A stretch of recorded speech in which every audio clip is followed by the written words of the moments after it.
Wolverhampton Wanderers fans need some good news after this year. Unfortunately, I can't give you anything but sheer nostalgia. In this issue of videos about some of European football's greatest ever teams, we could not ignore Wolves under the management of Stan Cullis. Perhaps the most influential European football team ever.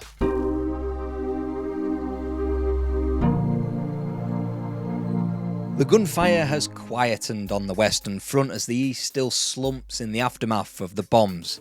World War II is officially over, and that means football is allowed to return. No team made such a violent start to the resumption of peacetime than Wolverhampton Wanderers. They began the 1946-47 season with a 6-1 thrashing of the Arsenal at Molineux, whilst also hitting Huddersfield Town and Chelsea for 6, with Derby shipping 7. It put Wolves in a place they'd never been before, with the championship in their hands.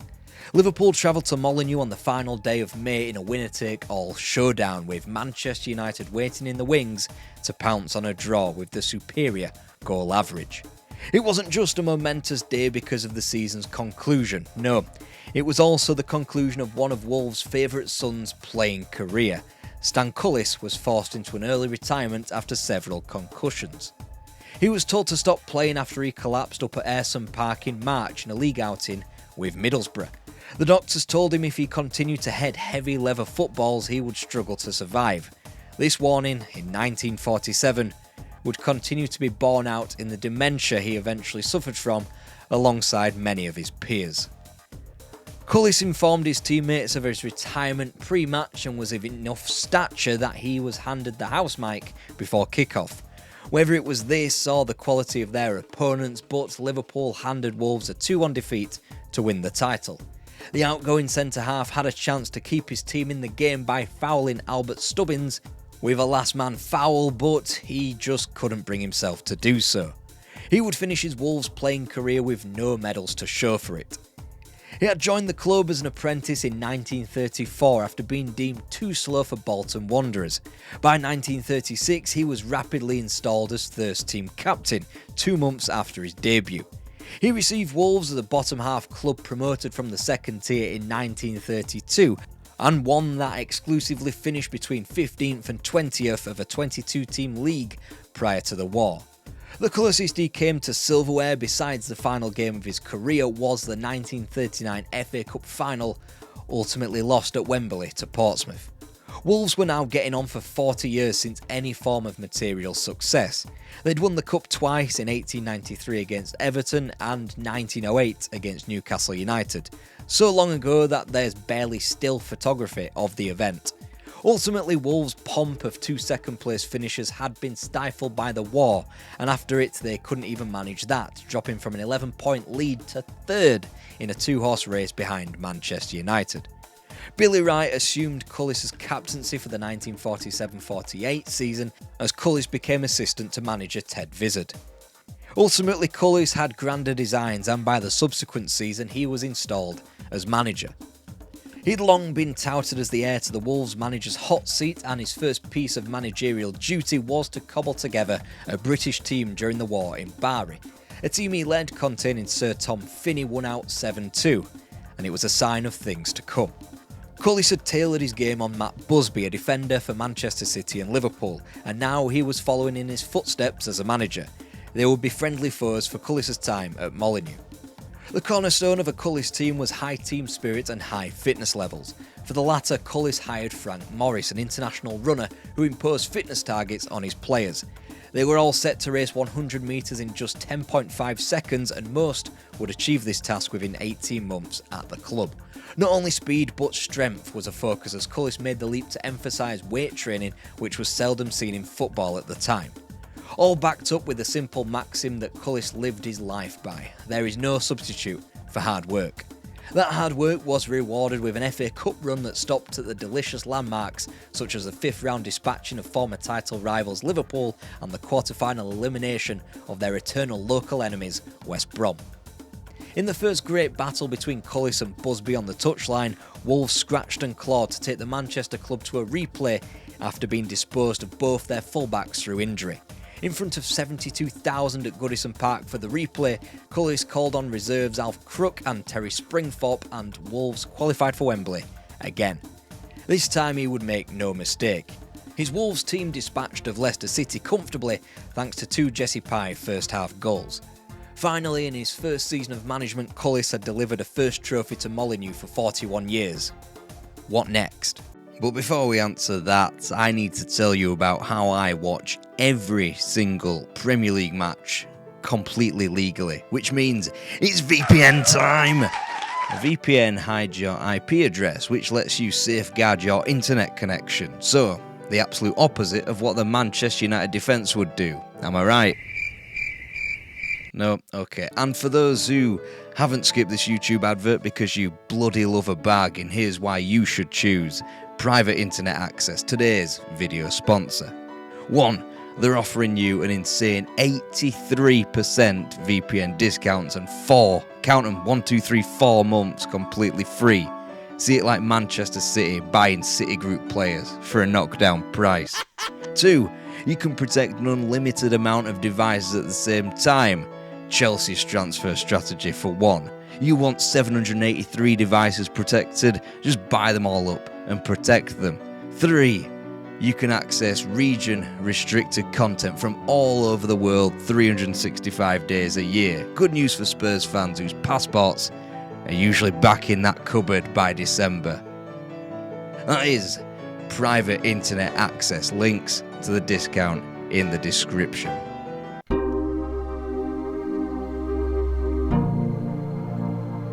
Next was, naturally, another title charge as Wolves eloped to their best post-war finish of second place behind Portsmouth. They started like a house on fire, going 12 unbeaten before a resurgence in early 1950. Cullis put this down to his mode of football, which was designed to bypass the heavy weather of the winter months that bogged down so many teams. This directness led them to be compared to Arthur Rowe's Tottenham Hotspur, who would win the league in 51. The idea of Wolves was to find wingers in Jimmy Mullen and Johnny Hancock's from defence with long passes, and from there, they'd either attack at pace or find Roy Swinburne centrally.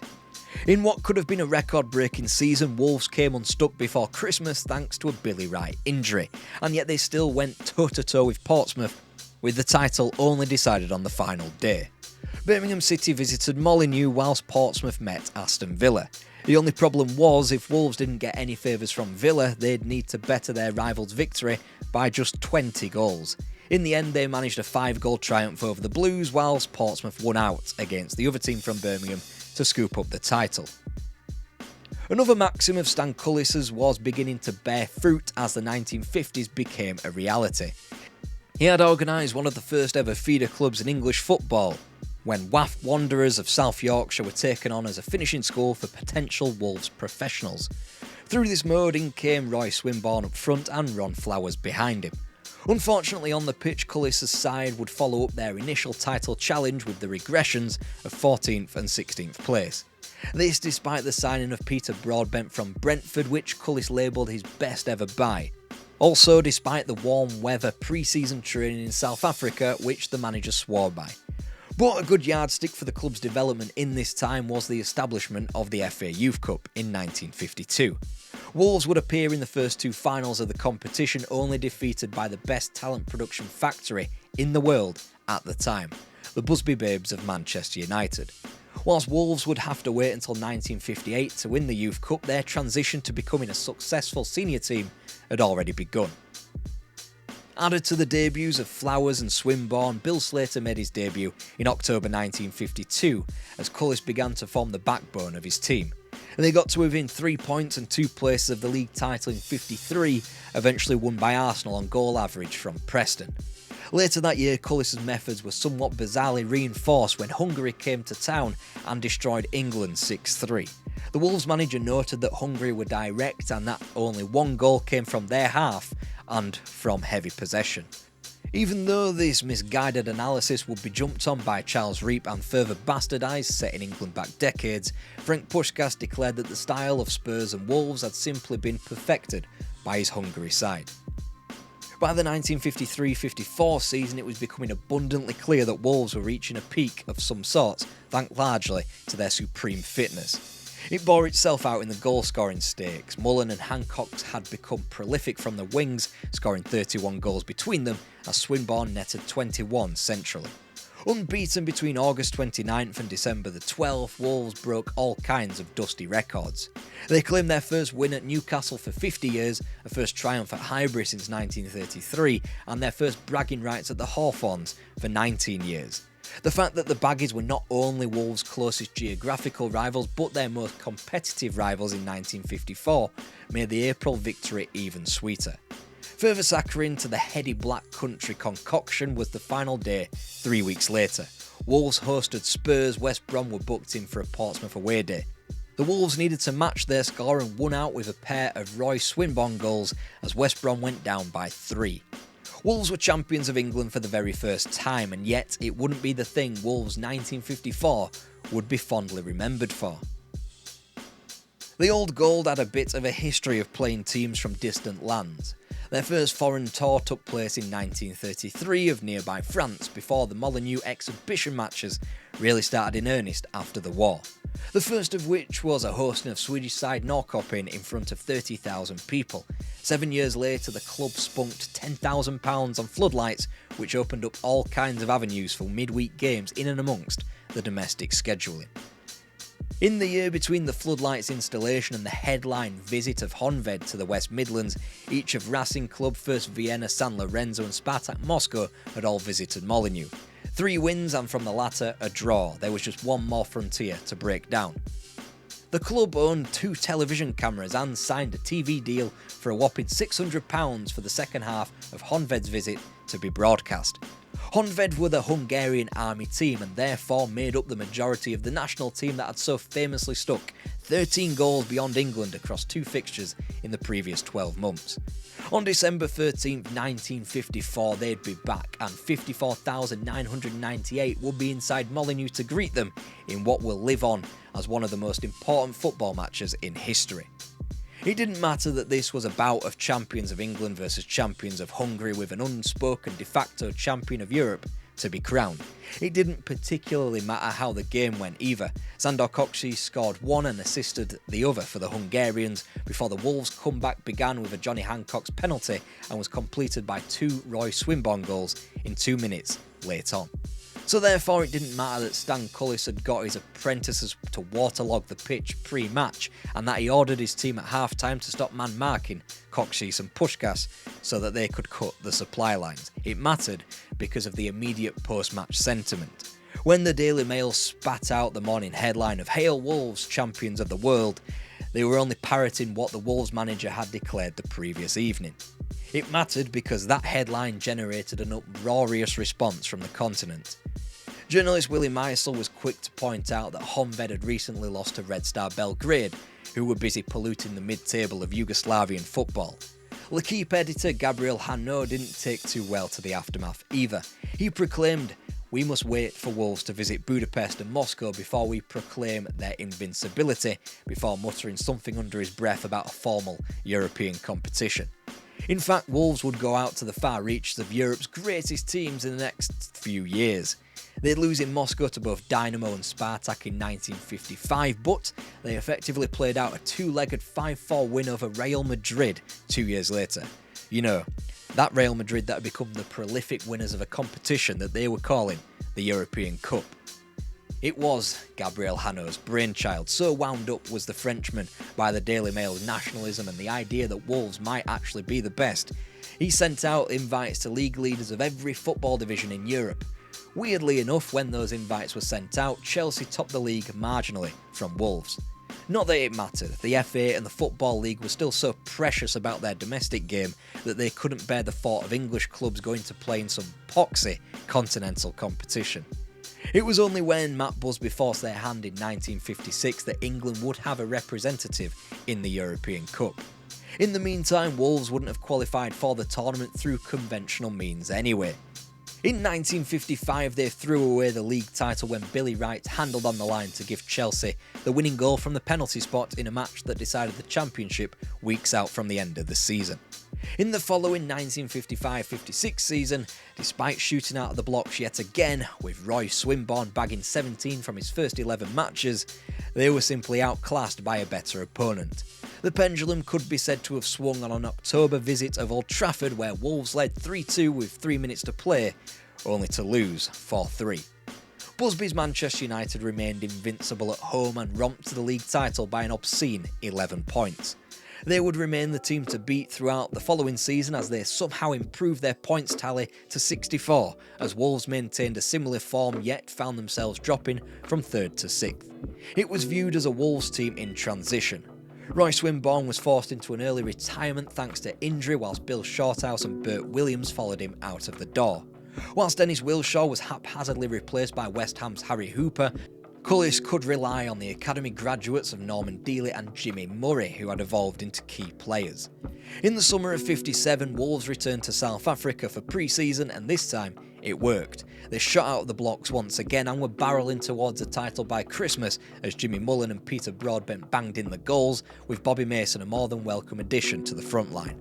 They had accumulated 42 points from 28 matches and held a commanding 5-point lead over Preston with 14 to play. However, it was the consensus that it would be third place Manchester United who would push them the furthest despite qualifying for their second European Cup semi-final in succession. Then came the cataclysmic news from Munich. Manchester United had lost half their team to disaster, their best player in Duncan Edwards, a black country boy, was soon to join them, and Matt Busby was clinging on against all hope. Brutally, football had to continue. Whilst Manchester United heroically bowed out of Europe at the Final Four stage and even reached an FA Cup final, it was Wolves presiding over England as champions. They would have the privilege of continuing England's work in Europe for Manchester United. On their first attempt, they'd have nothing like the same kinds of success, as Wolves' domination over first-round opponent Schalke led to nothing but an aggregate defeat. But another league title the following spring booked Wolves' place for the following season. Only Billy Wright wouldn't be coming with them. The Captain Marvel of Wolves, with 541 matches under his belt for the club, the first ever centurion for the England national team, had to be told the harsh truth by his former teammate and now manager Cullis that he had to retire. Bill Slater was his natural successor as captain, and Wolves went the furthest they would ever go in the European Cup. The preliminaries shot them out behind the Berlin Wall, where they'd bring back a single goal deficit before a dominant display back at Molineux qualified Wolves for the first round proper against Red Star Belgrade. They'd surrender another lead away from home and return to Molineux with the turning of the screw after the 85-minute mark and a 3-0 second leg triumph. Now, Wolves were into the latter stages with the cream of the crop: four-time champions Real Madrid, Eintracht Frankfurt, Rangers and Barcelona were the big fish remaining, and Wolves drew the latter. Unfortunately, Stan Cullis was adamant in his beliefs. His direct attacking style wasn't tailored for the Camp Nou, and Barcelona overran them 4-0. Back home, there would be no comeback as in previous rounds, when Barca hit one more in a 5-2 rout. Grabbing a 4-goal haul that day was Sandor Kocsis, returning to Molineux in a vengeful frame of mind. Wolves wouldn't ever again have another shot at the European Cup to learn from this naivety. It was the first domino of a potential treble to fall. In advance of Easter, Wolves rebounded with a win at the Hawthorns over Aston Villa in the FA Cup semi-final to pencil in a Wembley date for May the 7th against Blackburn. In the 6 weeks up to that landmark day, Wolves had the title in their hands with 8 matches remaining and 2 challengers in Bill Nicholson's Tottenham Hotspur and Harry Potts' Burnley. A 6-1 thrashing over the latter, combined with similarly comfortable triumphs over Leeds and West Ham, gave many the impression that Wolves were in pole position to capture the title. A loss at Newcastle would be rebounded with a post-Easter double-header with Nottingham Forest that Wolves gleaned a win and a draw out of. Wolves could eliminate Spurs at Molineux in both clubs' penultimate game of the season next, but chucked in a 3-1 defeat which only served to aid Burnley, the third wheel in the race, with plenty of games in hand. One of which was a win at St Andrews via a Brian Pilkinson goal which edged Burnley ahead of Spurs and to within goal average of Wolves. Whilst April the 30th was the final day for both Wolves and Spurs and both claimed wins, Burnley's point at home to Fulham wasn't terminal to their hopes. It left things on the biggest of knife edges, as Wolves sat top having played all their games and taken the title from Spurs, yet in third place was the favourite. Burnley had a trip to Main Road in front of 66,000, knowing that their inferior goal average meant a win was needed to claim the title at the last from Wolves. Wolves' hearts sank when Burnley danger man Brian Pilkington fooled Bert Troutman early on at the near post with the Clarets opener before faith was quickly restored by Joe Hayes' equaliser. Unfortunately for Cullis and his men, Burnley were utterly dominant against a Manchester City side in the lower reaches of the bottom half. Soon enough, their title-winning goal came through Trevor Meredith. Further happiness for Burnley came 5 days later when Wolves disposed of their mortal enemies Blackburn at Wembley in the FA Cup final. If Cullis' first FA Cup was a walk in the park against Leicester 11 years previous, this was made even more comfortable with the famous injury to Dave Whelan. A 3-0 rout played out, and whilst Cullis and Wolves didn't have their treble or the league, a clear indicator in the FA Cup was that they were still a top side.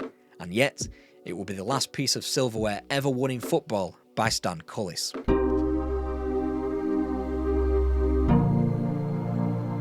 The club was just never consistent again under the Iron manager. They'd claimed third place in distant fashion from Spurs in 1961 and weren't able to bring home the first edition of the Cup Winners' Cup, bowing out at the semi-final stage to Rangers. When Ipswich Town were busy picking up their first championship in 1962, Wolves were milling about in 18th place and licking their wounds of a cup exit to West Brom. They'd returned to the higher reaches the following season but were frostbitten amid the big freeze to 5th place. Their subsequent 16th was the final straw for a new hierarchy who had just about gotten sick of Cullis' continued authoritarianism.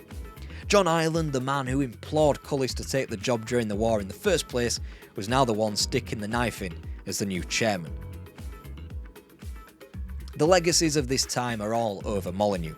The Billy Wright stand sits next to the Stan Cullis stand as the two largest structures in the club's modern stadium. The pair worked together to win the club's first league title, to end their 40 years of drought with the FA Cup, and went achingly close to doubles and even a treble. They were truly one of the country's most frightening teams, capable of scoring goals by the bucket load, as the tallies of 100 plus in 4 successive seasons in the late 50s attest to. This was a success built on firm foundations, from Cullis' tactical nous, his strict, regimented fitness plans and the onus that he placed on the youth.